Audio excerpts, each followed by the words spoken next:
সারা বিশ্ব থেকে ইসলামকে কখনো মিটিয়ে দেওয়া যাবে না। ইসলাম একমাত্র মনোনীত ধর্ম আল্লাহ তাআলা। এই ধর্মকে পূর্বে কখনো কেউ অতীতে নিষ্পেষিত করতে পারেনি, ইনশাল্লাহ করতে পারবে না। হয়তোবা সাময়িকের জন্য তারা বিভিন্ন হামলা দামলা দিবে এবং কি লাঞ্ছিত করবে, অপমানিত হবে, কিন্তু আল্লাহ তাআলার বিধান, আল্লাহ তাআলা যাকে ছাড় দেয়, তাকে সে রক্ষা পেয়ে যায়। কিন্তু আল্লাহর ধরা হচ্ছে বড় ধরা। আল্লাহ যাকে ছাড় দেয় কিন্তু ছেড়ে দেয় না, এক কথায় প্রকাশ। আজকে যে আমরা দেখছি ইরান জুড়ে বিশ্বর অন্যান্য রাষ্ট্রগুলো, আমরা যারা মুসলিম রাষ্ট্রগুলো মুখে তালা দিয়ে আসি, কেন তালা দিয়ে আসি কথা বলতেছি না, তাবেধারি করছি বড় বড় রাষ্ট্রের যারা পারমাণবিক বোমা আছে তাদেরকে নিয়ে আমাদের মুসলিম কান্ট্রিগুলোতে ঘাঁটি গেড়েছি। সেই ঘাঁটিতে আমরা কি করছি, তাদেরকে সৈন্য বসায় বসায় খাওয়াইতেছি আমাদের রাষ্ট্রে মুসলিম কান্ট্রিগুলো। এই হচ্ছে আমরা একতা মুসলিম। তাহলে বুঝতেই পারছেন আমাদের কী অবস্থা করুণ হতে পারে। এ থেকে কবে চিরতরে আমরা মুক্তি পাবো? রসুলের তরিকা কি এরকম ছিল? আজ এক প্রান্তে মানুষ নিষ্পীড়িত হচ্ছে, লাঞ্ছিত হচ্ছে, আরেক প্রান্তে মানুষ হাসি তামাশা, নারী ভোগ বিলাস নিয়ে ব্যস্ত হয়ে আছে। এই হচ্ছে আমরা মুসলমান জাতি। কবে শেষ হবে? আল্লাহ কিন্তু ছাড় দেয় কিন্তু ছেড়ে দেন। আল্লাহর ধরা কঠিন ধরা। এই ধরা থেকে বিশ্বের সকলকেই কেউ কিন্তু ছাড় পাবে না। সকলেই একতার সাথে এগিয়ে আসুন। বিশ্বের সকল মুসলিম এক হন, এখনও সময় আছে। তাহলে কিন্তু আল্লাহ তাআলা ধ্বংস করে দেবে সমস্ত এই মুসলিম জাতিকে।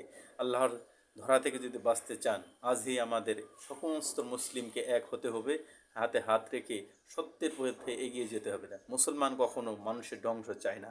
মুসলমান জাতি কখনোই হিংসা বিদ্বেষ ঘৃণা কাজে লিপ্ত থাকতে পারে না। মুসলিম সবসময় ভালো কাজের দিকে উদ্বুদ্ধ করে, ভালো কাজের দিকে ধাবিত করে। কাজেই এই আমরা যারা মুসলিম রয়েছে, মুসলিম কখনোই কি দাঙ্গা হাঙ্গা বিশ্বাস করে না। মুসলিম এক আল্লাহর মনোনীত ধর্ম। এই মুসলিমেরা আল কুরআন এবং নবী এবং রসুলের অনুযায়ী যে পথ দেখানো হয়েছে সেই অনুপাতে চলে। আমরা কারো হিংসা বিদ্বেষে দ্রাবানলে পড়তে চাই না। আমরা এক আল্লাহকে ছাড়া কাউকে ভয় পাই না। মুসলিম একমাত্র আল্লাহ, এক আল্লাহর প্রতি তারা সদয় থাকে, এক আল্লাহকে দেখেই তারা ভয় পায়। কারো কোনো বিজাতির কোনো মানুষের কোনো একটা গোষ্ঠীর হুঙ্কারে যে মুসলমান নিষ্পেষিত হয়ে যাবে তা কিন্তু নয়। মুসলমান এক আল্লাহকে ছাড়া আর কাউকে ভয় পায় না। আসুন আমরা হাতে হাত রেখে মুসলমান সব এক হয়ে লড়াই করি বিজাতিদের বিরুদ্ধে। ইনশাআল্লাহ আমরা সত্যকে উন্মোচিত করব। মুসলমান কখনো দাঙ্গা চায় না, সন্ত্রাস না, জঙ্গি না। মুসলিম কখনো এসব বিশ্বাস করে না। মুসলিম হচ্ছে সত্যের পথে এগিয়ে চলে। মুসলিম কখনোই আঘাত করে না। তারা ঢালস্বরূপ ব্যবহার কী করে, যারা আঘাত করে তাদেরকে প্রতিহত করে। এক পথে হচ্ছে ডিফেন্স। মুসলিম হচ্ছে ডিফেন্স পার্টি। তারা কি প্রতিহত করে, তারা কখনো আক্রমণ করে না। মুসলিম হচ্ছে আসল জাতি, আল্লাহর মনোনীত জাতি।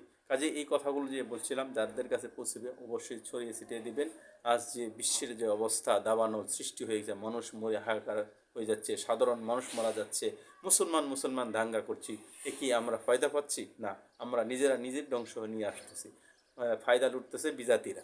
কারণ যদি হাসির পাত্র না হন এবং কি মুসলমানেরা যদি নিজেরা এরকমভাবে দাঙ্গা হাঙ্গায় লিপ্ত থাকেন, মারামারিতে লিপ্ত থাকেন, তাহলে কিন্তু আমরা ধ্বংস অচিরেই হয়ে যাব। আল্লাহর ওই যে বললাম ধরা কঠিন ধরা, সেই ধরা থেকে বাঁচতে হলে এক হতে হবে। এবং কি মুসলমান কখনো দাঙ্গা করা যাবে না।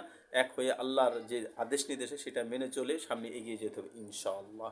আসুন আল্লাহর কাছে দোয়া করি, আল্লাহ তাআলা আমাদেরকে তার অলৌকিক শক্তি দ্বারা আমাদেরকে রক্ষা করবে ইনশাআল্লাহ। কোনো ধর্মকে আমরা ছোট করে দেখি না, তবে আমরা প্রতিহিত করি আল্লাহর যে নির্দেশ অনুযায়ী ইনশাআল্লাহ। কাউকে আমরা আঘাত করি না, কেউ আঘাত না করলে। এটি হচ্ছে আমাদের ধর্ম, এক মুসলিম ধর্ম, আল্লাহর মনোনীত ধর্ম। আসুন আমরা সমস্ত বিশ্বের মানুষ এক হই, প্রতিহিত করি শত্রুকে, যারা আমাদের আঘাত করতে আসে তাদেরকে প্রতিহিত করি ইনশাআল্লাহ। তাহলে আমরা শান্তিতে থাকতে পারবো দুনিয়া এবং আখিরাতে। তাহলে সাধারণ যে মানুষ মারা যাচ্ছে তাদেরকে জবাব কী দেবো? তারা তো আল্লাহর কাছে প্রশ্ন করবে যে মুসলমান হয়ে আমরা এগিয়ে যাইনি, কথা বলিনি, সোশ্যাল মিডিয়া থেকে শুরু করে কেউ সত্য প্রকাশ করছে না, আমরা যার জিনটা নিয়ে ব্যস্ত আছি। কবে আমাদের বোধগম্য হবে? শক্তি শূন্য আমাদের বুদ্ধি মাথায় মগজে আসবে যে আসল চিন্তাধারা আল্লাহ রসুল আল্লাহ যেই বলে গেছে, আল্লাহর নির্দেশ, সেগুলো আমরা কবে মানব? আল্লাহ তাআলাই জানে। আসুন আমরা সত্যের পথে এগিয়ে চলি। কোনো হিংসা বিদ্বেষ নয়, কোনো ধর্মকে আমরা ছোট করে দেখি না, সকল ধর্মকেই আমরা সম্মান করি। কিন্তু আমরা যারা মুসলমান রয়েছে আমাদেরকে আঘাত করতে হলে আমরা ডিফেন্স করব, প্রতিহত করবো ইনশাআল্লাহ। সকলে এক হয়ে কাজ করি, বিশ্বের সকল মানুষের জন্য দোয়া করি। যেখানে নির্যাতিত মুসলমান সেখানে আমরা দাঁড়াবো ইনশাআল্লাহ, তাদের প্রতি কঠোর হস্তে দমন করার চেষ্টা করব। সকলে এগিয়ে আসুন ইনশাআল্লাহ, বিশ্বকে বাঁচান। মুসলিম ভাই বোনেরা, এই যে 52টার উপরে যে মুসলিম রাষ্ট্র হয়েছে, সকলে এক হন, এক হয়ে লড়াই করেন, দেখেন আমরা সত্য উন্মোচন করতে পারি কিনা ইনশাআল্লাহ। আসুন এক হয়ে কাজ করি মুসলিম ভাই বোনেরা। সকলেই ভালো থাকবেন, সুস্থ থাকবেন, ভিডিওটা অন্যের কাছে ছড়িয়ে দেবেন। আসসালামু আলাইকুম।